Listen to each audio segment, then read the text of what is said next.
الحمدللہ شب برات کی آمد ہے اور شب برات کا ایک خاص سب سے بڑا وظیفہ اور سب سے اعلیٰ اور سب سے نرالا وظیفہ مبارک بہت ہی خاص معمول ہے، بہت ہی خاص عمل ہے۔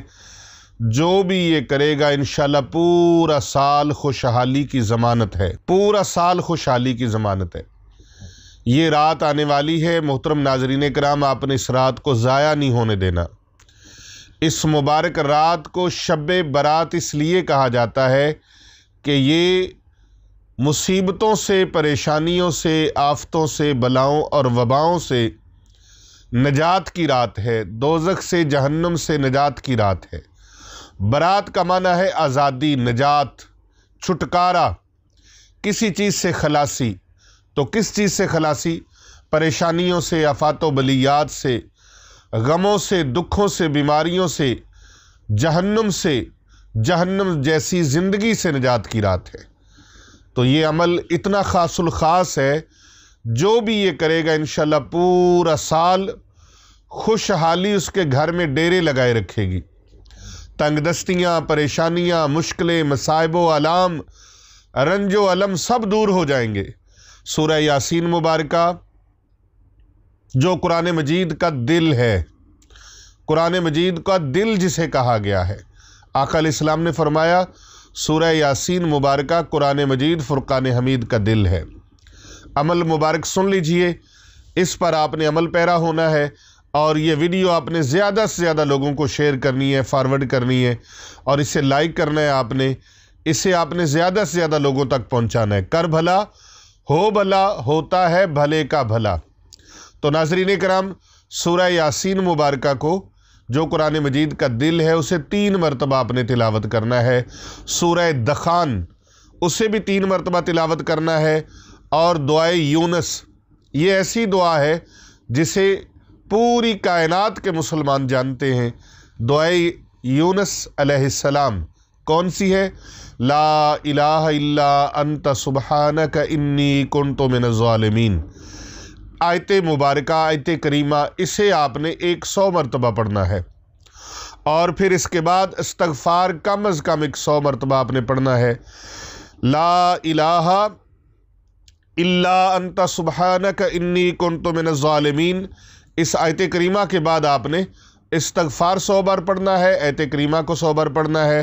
استغفار اس طرح سے آپ نے پڑھنا ہے، استغفر اللہ العظیم الذی لا الہ الا هو الحی القیوم واتوب الیہ۔ اسے بھی 100 مرتبہ کم از کم آپ نے پڑھنا ہے، اور پھر درود پاک آپ نے 100 مرتبہ کم از کم درود پاک پڑھنا ہے۔ درود پاک کس طرح سے پڑھنا ہے؟ اللہم صلی علی سیدنا و مولانا محمد وعلی آلہ وصحبہ وبارک وسلم۔ اسے بھی آپ 100 مرتبہ پڑھ لیں، اور اگر یہ نہ پڑھ سکیں تو کوئی اور آپ درود پاک پڑھنا چاہیں تو وہ بھی پڑھ سکتے ہیں۔ پھر اس کے بعد آپ نے صلاۃ و تسبیح کی ترکیب بنانی ہے، تسبیح نماز جسے کہتے ہیں، جس میں 300 مرتبہ سبحان اللہ والحمد للہ ولا الہ الا اللہ واللہ اکبر یہ پڑھا جاتا ہے۔ تو محترم ناظرین کرام، اس کے بعد آپ نے حلقہ ذکر اور محفل پاک آپ نے منعقد کرنی ہے۔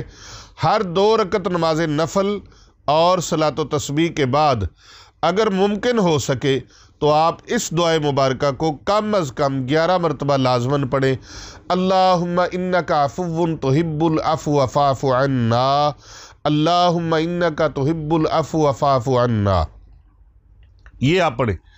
تو اس کے بعد اللہ رب العزت کے حضور آپ جی بھر کے دعائیں مانگیں، دعائیں مانگنے کی ترکیب بنائیں، زیادہ سے زیادہ اللہ تبارک و تعالیٰ سے مانگیں۔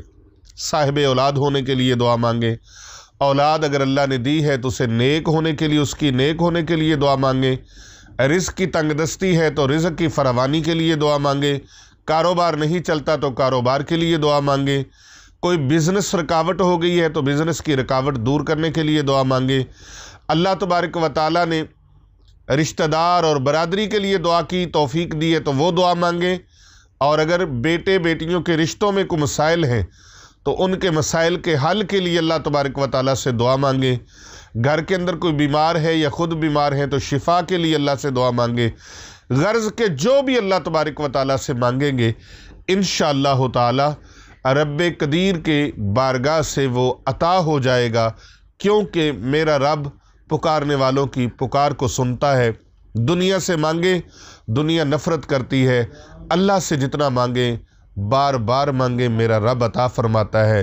جہنم سے آزادی کی دعا مانگیں، مصیبتوں سے آزادی کی دعا مانگیں، پریشانیوں سے آزادی کی دعا مانگیں، رنج و الم سے آزادی کی دعا مانگیں، نجات کی دعا مانگیں، ان سے چھٹکارے کی دعا مانگیں، اور ملک پاکستان کی بقا اور سلامتی کی دعا مانگیں۔ انشاءاللہ میرے رب کی بارگاہ سے جو بھی مانگیں گے وہ اللہ تعالیٰ کے خزانوں سے ضرور عطا ہوگا۔ میرا یقین کامل ہے، آپ بھی یقین کامل کر کے دیکھیں۔